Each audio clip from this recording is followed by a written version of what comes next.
बोलिए।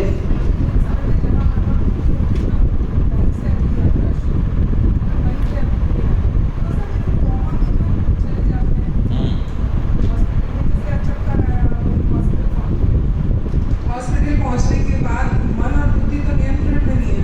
नहीं है। उस समय का क्या है, कहाँ? बहुत अच्छा प्रश्न है इनका।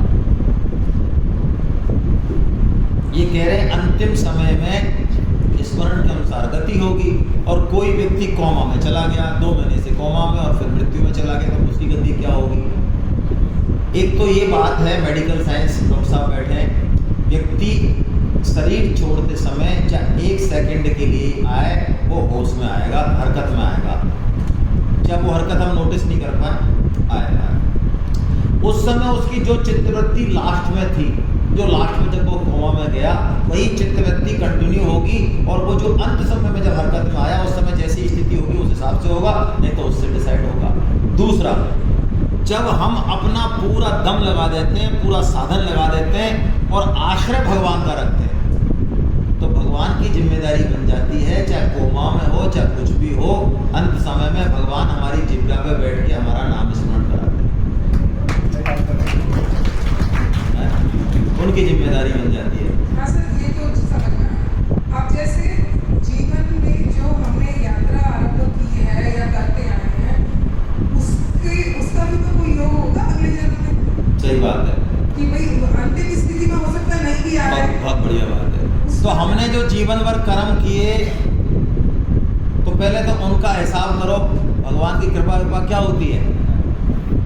हमने जो अच्छे कर्म किए, बुरे कर्म किए, पहले तो उनका हिसाब करो। तो ऐसे ही एक संत थे आपकी तरह, उन्होंने भी जिद कर ली, उन्होंने 12 साल तपस्या करी एक शिला पे बैठ के, और 12 साल तक कुछ नहीं खाया पिया, एक पेड़ का बील का उसी के पत्ते वत्ते खाए, तो भगवान प्रसन्न हो गए और आ गए वर देने की, वर मांगो। तो उन्होंने कहा वाह भाई साहब, ऐसे ही वर मांगो, आप आए हो, आखिर हमने तपस्या करी तभी तो आए हो, तो पहले कुछ हिसाब किताब करो, जैसे आप हिसाब किताब करवाना चाह रहे हो। हाँ, नहीं हिसाब ही करवाना चाह रहे हो, कर्मों का दम है अभी आप में।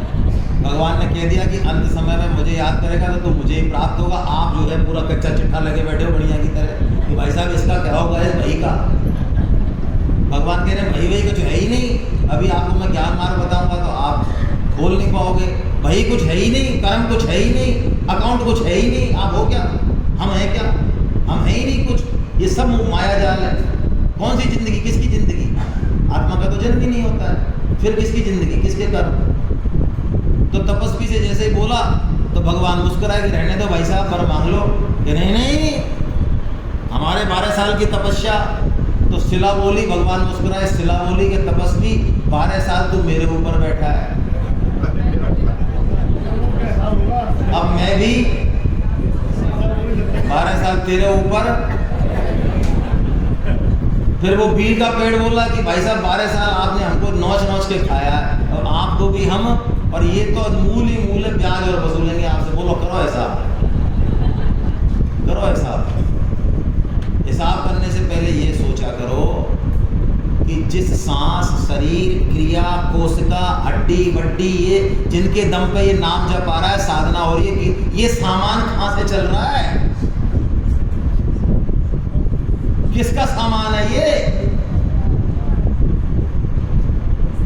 किसके दम पे? अरे कट्टो न के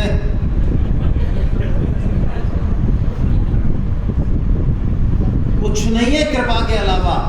हम उस चीज की कल्पना नहीं कर सकते। थोड़ा भागवत पढ़ो, जब महाप्रलय होती है तब कर्म नाम की कोई चिड़िया नहीं होती है, किसी तरह का कर्म नहीं होता। इस चीज को क्या आप में से कोई समझ सकता है? मैं तो नहीं समझता। जब कर्म ही नहीं हो, सांस नहीं हो, स्पंदन कुछ हो ही नहीं, क्या ऐसी स्थिति कल्पना हम कर सकते हैं? कर सकते हैं? कर ही नहीं सकते। महाप्रलय वो चीज है जब कर्म होता ही नहीं है। भगवान सबसे पहले कर्म परंपरा शुरू करते, तब जीवों के कर्म शुरू होते हैं। उससे पहले तो कोई जीव कर्म कर ही, और अभी भी देख लो ना प्रैक्टिकली, ये कर्म हो किससे रहा है? बोलने का कर्म किससे हो रहा है? सोचने का कर्म किससे हो रहा है? माला का कर्म। तो ये सामान किसका है भाई? किसका कंट्रोल है इस पर? छोड़ो ये कर्म के सिद्धांत से भगवान तक नहीं पहुंचोगे, ध्यान रखना, इसको दिमाग से निकाल दो बिल्कुल। कर्म के दम पे कर्म जड़ है, विनाशी है।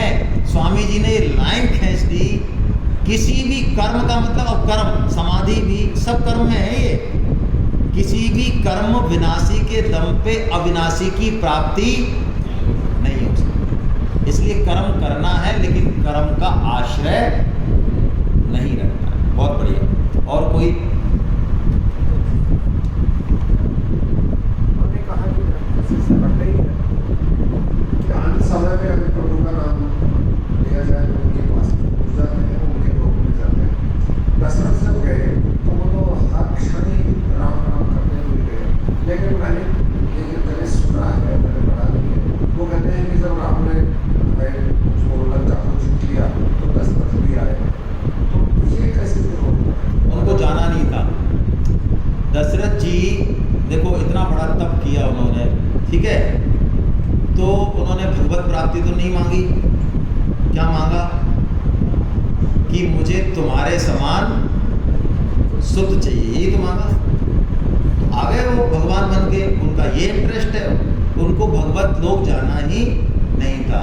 इसीलिए भगवान को भी ये चीज़ पता है, इसलिए जब जटायु गए तो जटायु से कहा भगवान ने, क्योंकि जटायु एक्चुअली भगवान के पिताश्री है।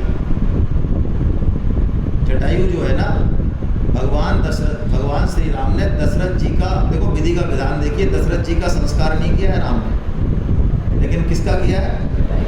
पिताश्री है जटायु जी, पता है आपको। जटायु जी भगवान श्री राम के पिता बनी हैं, और वो उनको देखने आते हैं। तो चूँकि वो पक्षी हैं इसलिए उनका लालन पालन नहीं कर सकती, इसलिए वो हर दिन देखने आते हैं और वो कहते हैं अच्छा मेरा बेटा ठीक है क्या? हाँ ओके ठीक है, तुम ही पालो यार, मैं नहीं पाल सकता। तो जटायु जी जब जाते हैं तो जटायु जी को श्री राम यही कहते हैं कि आप जो है सीता हरण या और कोई बात वहाँ पर मत बताना। किनको?